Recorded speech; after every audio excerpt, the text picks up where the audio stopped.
Kevin, MJF in 2023 has lived his childhood dream of being the top guy, the world champion of a wrestling company. He's been world champion now 378 days. So, that being said, I think it's a great topic for this extra.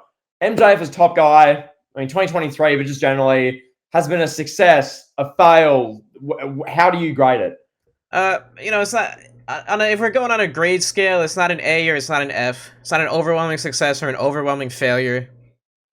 I'd say it's like in the middle, trending downwards. Like I'd say at the beginning, I'd say he was like a solid B minus. He wins the belt in November from Moxley, cool.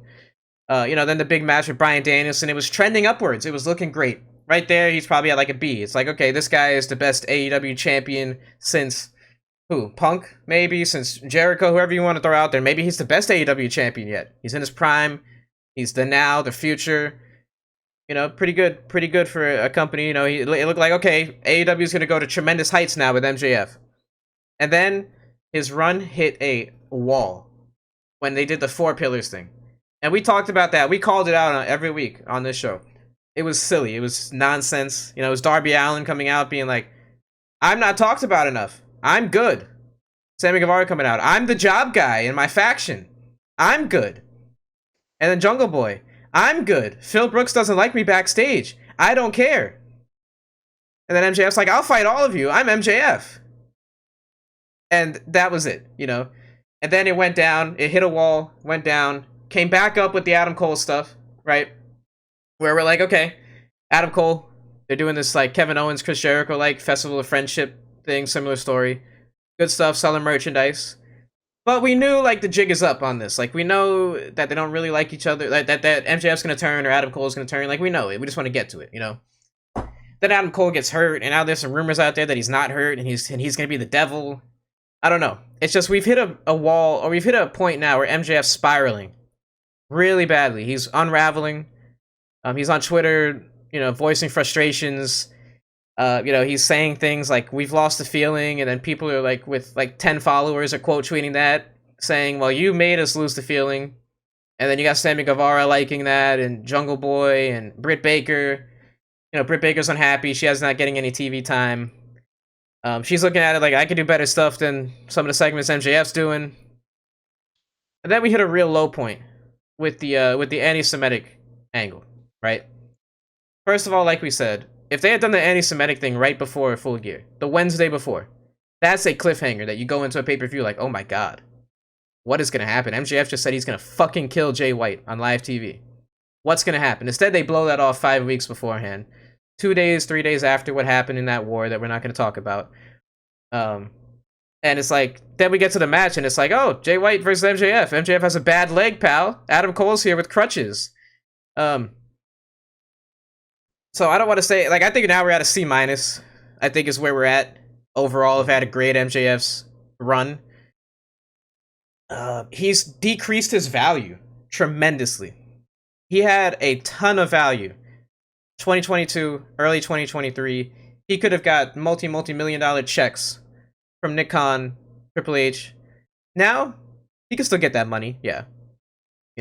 But now, he's exposed himself in a way where Triple H is going to look at him objectively and bluntly and say, you need to work on some things. Like, we thought you were the total package, but then you turned babyface, and you were doing some stuff in AEW as a top guy, that's mid-card stuff, That angle with the ambulance angle, that's mid-card work, bro. You got to learn how to be a top guy if you're going to come here. So now we're at a stage where MJF's too big for AEW, but probably not big enough for WWE, where he's going to come in and get this big splash debut and be like, oh, it's MJF, big star. I'm not saying it would be like NXT right away with MJF. Like, that would be insulting, I would say. But it's like MJF coming into WWE, I don't see it. If he did, hypothetically, people think he's already re-signed with AEW. If he came to WWE, I don't think it's going to be this big OMG, oh my god, MJF's here. He's shaking hands with CM Punk. He's here with Cody, pal. Cody and MJF versus Randy Orton in St. Louis. I don't think we're going to get that big hype. Maybe I'm wrong. Maybe MJF coming in would be the biggest thing since sliced bread. Who knows? But I don't see it. I think if MJF were to come into WWE, I think it would be an introduction, maybe like a good mid-card feud. But I don't see it. I don't see him coming in with the hype that he once had. No, that's fair. My position on this is that MJF for years, it was like a really well done rise up the ranks, up the, he comes in 2019. He's there at like the start of AEW. They has a feud with Cody, which I was so impressed by. Like that was a time in AEW. I was watching every second of Dynamite, everything AEW did. I was hooked there. I was like, what are they doing? This was the thing I wanted to see most. The MJF and Cody storyline. I loved it. I remember like the very first videos of the Elitists back at the very like January 2020. I was praising this like it was the best thing since sliced bread. I loved it.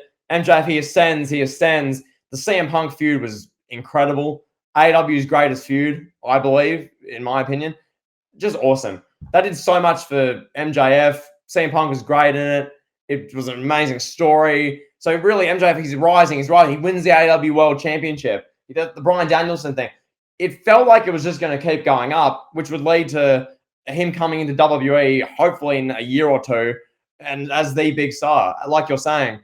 But what happened with the 4 pillars of Double or Nothing, that hurt. Now, in fairness, the Adam Cole thing, that did get a bunch of momentum back. People were liking that. That was well received. I liked it myself. I thought it showed a different side of MJF. I thought it was good in that regard. I like what they did at All In. I like that. I thought it was good at the time. Obviously, Cole gets injured. It's hard to go from there. But then what happens is that Jay White thing. And really, now how I look at MJF, what went from a meteoric rise, Kevin, where it's like this, it's just going up. It's just going up like a staircase. It's like MJF took a number of steps back with the Double or Nothing 4 pillars thing. And then he gets those steps back up with the Adam Cole thing. And then he just gets trundled down the stairs with this Jay White storyline. And now we're looking at MJF critically, 378 days in his world title run. He's facing Samoa Joe in a couple of weeks. Samoa Joe should win the title.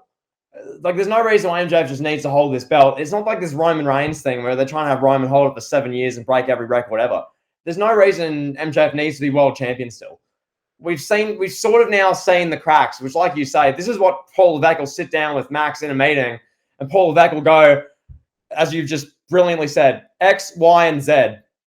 You're not going to be facing Cody Rhodes in the main event of SummerSlam until you fix X, Y, and Z here. Until you do these things, you tweak this.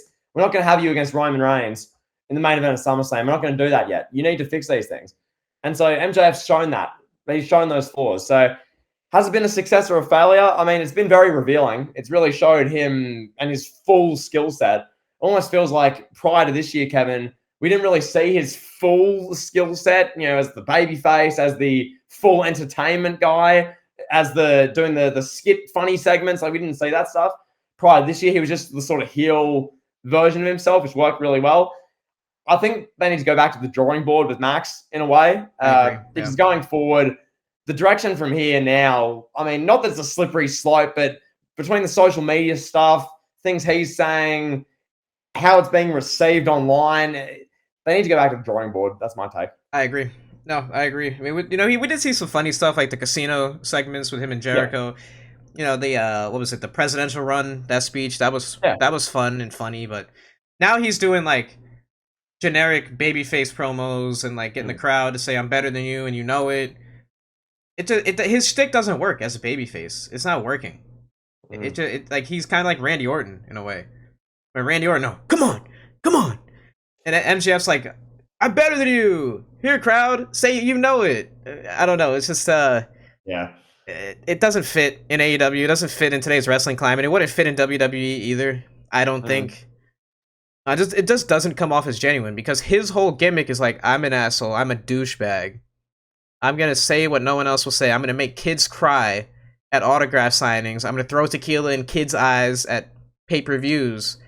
Once you go that heavy into like living the gimmick and being the gimmick, you can't just go from like, okay, this is who you are. This is who I am as a person. And then now, because Adam Cole likes you and you finally have a friend, now you're out here, you're 1999 Road Dogg. So it went too extreme to the other side. Good. No, I fully agree. And just one thing on that now, it's obviously easy to say this is the beauty of hindsight. Yeah. You don't obviously predict Adam Cole get injured, yada, yada. But looking back now, maybe that storyline progressed another few weeks. MJF turns back heel again. And then the Reign's back cooking with gas as MJF as a heel, saying, F you, Adam Cole. Like I don't trust you. I never trust anybody or something like that. And it would be rolling with momentum to maybe like a hardcore MJF and Cole or Last Man Standing or some sort of match at Full Gear. Maybe, I don't know, another world. But what's happened is there's been an injury. There's been a Jay White angle that has just totally dropped the ball. That whole storyline was a flop. And now we sit here at the end of 2023. He's still the champion going into 2024. It seems like Samoa Joe might win. Maybe Strickland wins in a few months. Who knows? At this point, the reign should end, which is the main thing, which is sad, but that's where it's got to. We've done the dash. MJF is a top guy. He needs to go back to the drawing board, see what he can do from here. Yeah, and that's it for this extra. That's all we got. We'll talk to you guys later. Peace.